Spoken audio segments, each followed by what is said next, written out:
Hello வெஸ் ரொம்ப பரபரப்பா போயிட்டு இருக்கிறது தான் ஈரான் இஸ்ரேல் வார். அதாவது மிகப்பெரிய அளவுல வெடிச்சிருக்கு. அமெரிக்காவும் இஸ்ரேலும் சேர்ந்துட்டு பயங்கரமா வந்து ஈரான் தாக்கியிருக்கு. அதுக்கு ஈரான் எதிர்வின சாதாரணமா இருக்காது அப்படின்னு அதுவும் சொல்லிருக்கு. ஈரானுடைய உச்சபட்ச மத தலைவர் அலி காமனியை வேற எடுத்திருக்காங்க.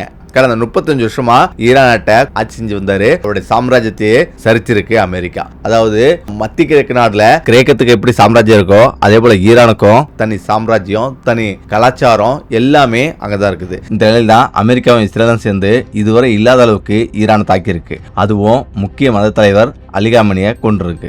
ஈரான பதில் தாக்குதல் வந்து ஆரம்பிச்சிருக்கு. அதுதான் அமெரிக்காவில் உள்ள ராணுவ தளங்களை குறி வச்சு தாக்கிட்டு இருக்கு. குறைஞ்சபட்சம் 6 நாடுகள்ல, அதாவது அமெரிக்கா இஸ்ரேல் தவிர மற்ற நட்பு நாடுகள் அமெரிக்காவுடைய ராணுவ தளங்கள் உள்ள கத்தார், பஹ்ரைன், துபாய், ஜோர்டான் இது போல 6 நாடுகளை குறி வச்சு 27 இடங்கள் தாக்கியிருக்கு. இங்க பத்தி எரிஞ்சிட்டு இருக்கு. தொடர்ந்து ஏவுகணையை வந்து வீச்சிட்டே வந்திருக்கு ஈரான். சரி, என்ன நடந்தது?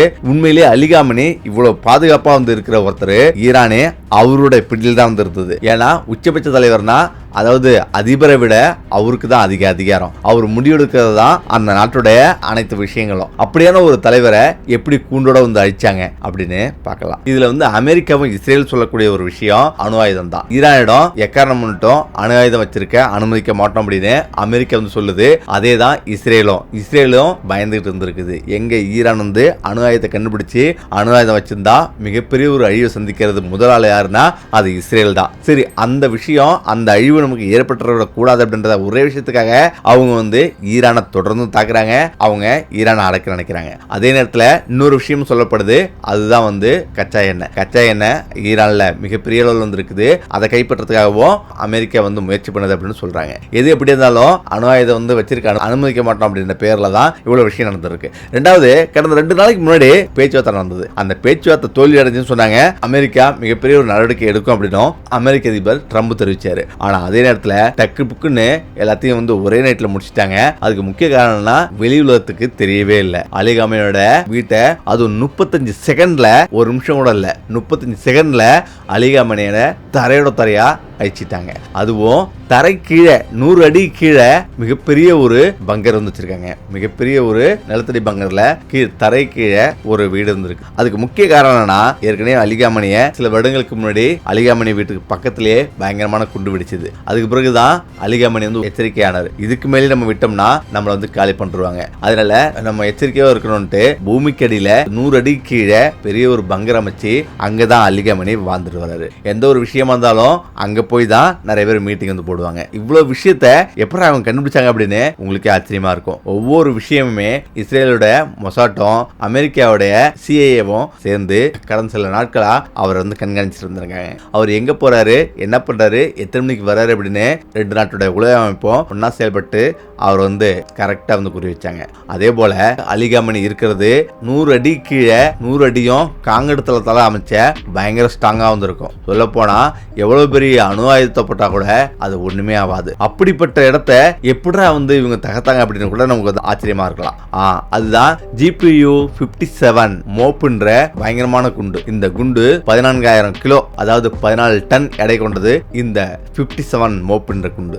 இந்த குண்டை போட்டு தான் மொத்தத்தையும் வந்து அழிச்சிருக்காங்க. 1-2ல தொடர்ச்சியா 4-5 குண்டுகள் போயிட்டு வந்துருக்கு. அதாவது முதல் குண்டு அடிச்ச உடனேயே அந்த பங்கோடைய மேல் தளத்தை வந்து அடிச்சிருக்கு. அடுத்தடுத்து வந்து 35 செகண்ட்ல 5-6 குண்டுகள் போயிட்டு, ஒரு குண்டு போட்டா அந்த இடத்த வந்து 100 அடி கீழே போக முடியாது. அதனால அதை வந்து கொஞ்சம் கொஞ்சமா அந்த காங்கிரீட்டை வந்து உடைச்சு சிதறி அடுத்த குண்டுகளை வந்து ஒரே நேரத்துல வந்து செலுத்தினதால எல்லாமே வெடிச்சு சிதறி உள்ள வந்து அலி காமனியை மொத்தமா முடிச்சிட்டாங்க. இதுக்கு வெறும் டைம் எடுத்துக்கிட்டது என்னன்னா 32 செகண்ட் தான்.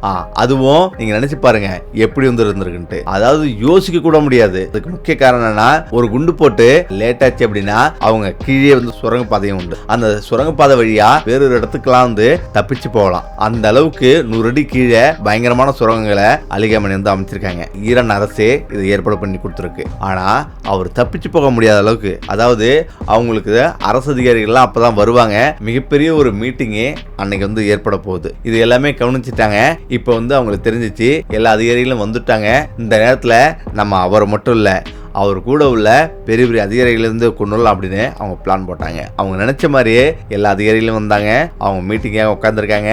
அவங்களுடைய மகளும் மருமகன் பேரன் இவங்க எல்லாம் வந்து அங்க இருக்கிறாங்க. இப்பதான் அட்டாக் அப்படின்னு சொன்ன அடுத்த நிமிஷமே 30 செகண்ட்ல மொத்தமும் முடிஞ்சிச்சு. உள்ள அந்த 50 பேருக்கு மேல எல்லாமே காலி ஆயிட்டாங்க.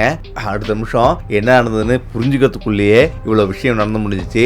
அதே நேரத்துல ஈரானுடைய ஆங்காங்கே ராணுவ தளங்கள்லாம் வந்துருக்குங்களே, அந்த ராணுவ தளங்கள்லாம் அடிச்சு பயங்கரமா வந்து சதிச்சிட்டாங்க. இப்ப மிகப்பெரிய பிரச்சனை என்னன்னா, இந்த விஷயம் வெளில தெரியறதுக்கு அவங்களுக்கு வந்து 10-12 மணி நேரம் ஆயிடுச்சு. அதுக்கப்புறம் இது வந்து அமெரிக்க அதிபரும் இஸ்ரேல் அதிபரும் இதை வந்து வெளியிடுறாங்க. எல்லோருமே மறுக்கிறாங்க. அதாவது ஈரான் வந்து மறுக்கிறாங்க. நேரம் ஆவாவ நிலைமை வந்து புரிஞ்சுக்கிறாங்க. இப்பதான் அவங்க அவங்களுடைய அரசு ஊடகங்களையும் வெளியே சொல்றாங்க, இந்த செய்தி வேகமா பரவுது. இப்ப ஈரானுடைய கோபம் பல மடங்கு அதிகரிக்குது. அதாவது இதுக்கு முன்னாடி சொல்லிருந்தாங்க, அமெரிக்கா எங்களை அடிச்சா நாங்க திருப்பி வந்து அடிப்போம், அது வந்து எப்படி இருக்குன்னு நீங்க தெரிஞ்சுங்க அப்படின்ட்டு அவங்களே ஒரு கிராபிக்ஸ், அதை ஏஐ மூலமா அவங்க வந்து உருவாக்கின ஒரு வீடியோவை வெளியிட்டு இருந்தாங்க. அந்த வீடியோ வந்து வெளியிட்ட மாதிரியே தற்போது அடுத்த ஒரு 2 மணி நேரத்திலேயே பயங்கரமான தாக்குதலை ஆரம்பிச்சிட்டாங்க. அவங்க வந்து 1-2 கிடையாது, அமெரிக்காவுடைய நட்பு நாடுகள் ஈரானை சுத்தி இருக்குது. அதுவும் 6 நாடுகள், அதாவது பஹ்ரைன், துபாய், கத்தார் அப்படின்னு இந்த 6 நாடுகள் வந்து இருக்குது. அந்த 6 நாட்டுல உள்ள யுஎஸ்ஏ, அதாவது அமெரிக்காவோட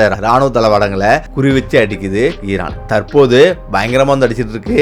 துபாயில கூட ஏர்போர்ட் பக்கத்திலையும் அதே போல புர்ஜ் கலிஃபான்ற உலகத்தோட உயரமான கட்டடத்துக்கு பக்கத்திலேயே பயங்கரமான கொண்டு வந்து விழுந்திருக்கு. புர்ஜ் கலிஃபாவை தாக்கத்துக்காக தான் அவங்க அனுப்புனது, அது திசை மாறி வந்து விழுந்திருக்கு. இது போல உலகத்தின் மிகப்பெரிய ஆபத்துகளை சந்திச்சிட்டு வருது உலக நாடுகள். அதுக்கு முக்கிய காரணம் என்னன்னா, தொடக்கூடாத இடம் அப்படின்னு, அதாவது நாங்க திருப்பி சாதாரண அடிக்க மாட்டோம், இந்த அடி பயங்கரமா இருக்கும் அப்படின்னு ஏற்கனவே ஈரான் சொன்னதுதான். அவங்க சொன்ன மாதிரியே இதுவரையிலும் 27 இடங்கள்ல தாக்குதல் நடத்திட்டு வராங்க ஈரான்.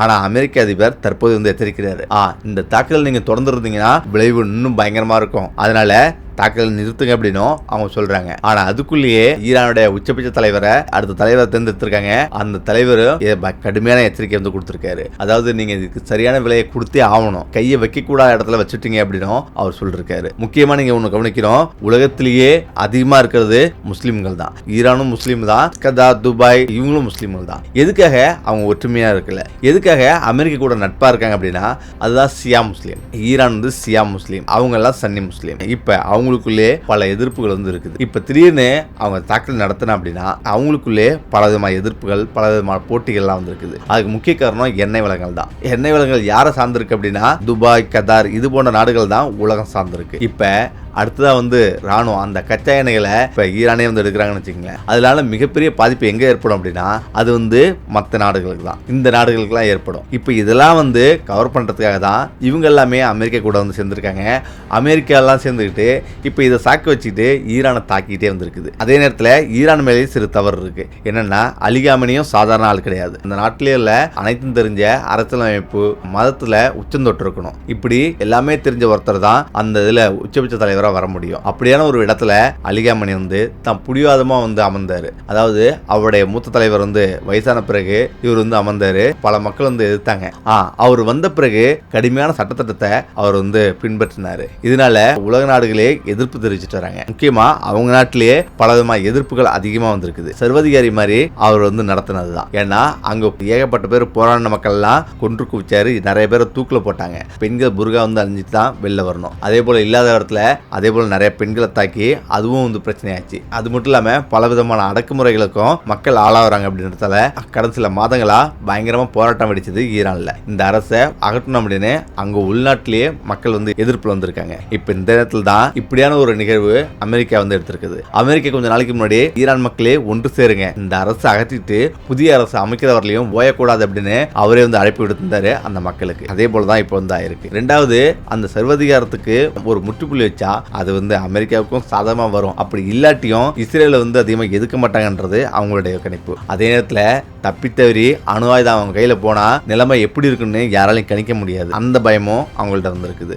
ஏன்னா எதுக்கு எடுத்தாலும் அணு ஆயுதத்தை காட்டி அவங்க அவங்க வந்து பயமுறுத்துவாங்க. இப்படி பல விதங்கள்ல அவங்க எல்லாமே பயந்து இருந்திருந்தாங்க. அதே போல சரியா அவங்க நினைச்ச மாதிரியே இப்ப வந்து பண்ணிட்டாங்க. இதே நேரத்துல இப்ப சீனாவும் ரஷ்யாவும் ஈரானுக்கு ஆதரவா வந்திருக்குது. இந்த நாடுகள்ல பெரிய ஒரு பிரச்சனை அப்படின்னா 3ஆம் உலக போரா மாறுறது கூட வாய்ப்பு இருக்கு. ஏன்னா சீனாவும் ரஷ்யாவும் ஈரானுக்கு எடுத்துட்டு வரும். இதுல வந்து அமெரிக்கா, இஸ்ரேல், இன்னும் பல யூரோப் நாடுகள் அவங்களோட சேர்ந்து வரும். இதனால பெரிய பிரச்சனை வெடிக்கிறதுக்கும் வாய்ப்பு இருக்கு. அடுத்த பிரச்சனை என்னன்னா, தற்போது உள்ள நிலைமையில துபாய், ஜோர்டான், பஹ்ரைன் போன்ற நாடுகள்லாம் சுற்றுலாதலத்துக்கு சிறந்த ஒரு இடமா இருக்கு. பல விதமான வணிக ரீதியா மிகப்பெரிய அளவுல வளர்ந்த நாடுகள்லாம் இது. இப்ப அந்த நாடுகள்லாம் மிகப்பெரிய ஒரு பிரச்சனை சந்திச்சுட்டு வருது ஈரான் தாக்குதலால. ஈரான் வந்து அவங்களுடைய, அதாவது யுஎஸோட ராணுவ தளங்களை குறி வச்சு இப்ப பயங்கரமா தாக்கிட்டு இருக்கு. அந்த நாடுகளுடைய வான்வெளி முழுவதும் மூடிட்டாங்க. இப்ப மக்களே வந்து வெளியே வராம எல்லாமே வந்து உள்ள போய் கிடக்குறாங்க. அடுத்து என்ன நடக்கும் அப்படின்னு எல்லாரும் அதிர்ச்சியா வந்திருக்காங்க. போக போக தான் தெரியும் இதோட விளைவு எவ்வளவு பயங்கரமா வந்திருக்குன்ட்டு. ஏன்னா ஈரான் உச்சபட்ச தலைவர் அலி காமனி கொன்றதுக்கு நாங்க இதுல பலடி கொடுத்தே ஆவோம் அப்படின்னு சொல்றாங்க. அவங்க சொல்றது என்னன்னா, முக்கியமா இஸ்ரேல் அதிபரை போட்டு சொல்லுவோம், அப்படின்னா அமெரிக்க அதிபரையே போட்டு சொல்லுவோம் அப்படின்ற மாதிரி அவங்க பயங்கரமா பேசிட்டு இருக்காங்க.